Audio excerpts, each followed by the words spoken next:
5 வருஷ திமுக ஆட்சியில தமிழகம் சந்திச்ச முக்கியமான நிகழ்வுகள். பட்டியலின மக்கள் வாழும் பகுதியில குடிநீர்ல மலம் கலந்த வேங்கை வயல் சம்பவம். அண்ணா பல்கலைக்கழக மாணவி பாலியல் வன்கொடுமை. திமுக நிர்வாகி தெய்வ செயல் மாணவிய பாலியல் தொழில தள்ள பார்த்தது. கள்ளக்குறிச்சி கள்ளச்சாராய மரணம். மரக்காணம் கள்ளச்சாராய மரணம். திருபுவனம் அஜித்குமார் உட்பட 25க்கும் அதிகமான லாக்அப் டெத். காவலர்கள் படுகொலை. கோவை கார் குண்டுவெடிப்பு. தடுத்த விஏஓவை அலுவலகத்திலே புகுந்து வெட்டி கொன்னது. குறிப்பா அப்பாவி மக்களை ஏமாத்தி கிட்னி திருடினதுன்னு இன்னும் பல இருக்கு. 2021 இருந்து 2023 வரைக்கும் தமிழகத்தில் பிடிபட்ட கஞ்சாவோட அளவு 71,000 கிலோ. திமுக நிர்வாகிகள் ஜாஃபர் சாதிக் கடத்தின போதைப் பொருளோட மதிப்பு 2000 கோடி.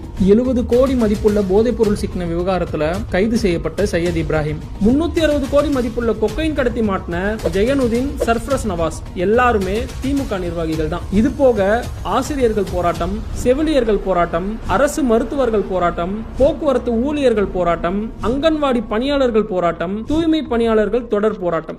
இது மட்டுமா? மதுரை மாநகராட்சியில 200 கோடி ஊழல். KN நேருவோட துறையில 2000 கோடி ஊழல். பல அமைச்சர்கள் வருமானத்துக்கு அதிகமா சொத்து சேர்த்த வழக்கு. டாஸ்மாக்ல பாட்டிலுக்கு 10 ரூபாய் வசூல். 1000 கோடி டாஸ்மாக் ஊழல். சென்னைக்கு 4000 கோடியில மழைநீர் வடிகால் அமைச்சும் தண்ணில மிதக்க விட்டது.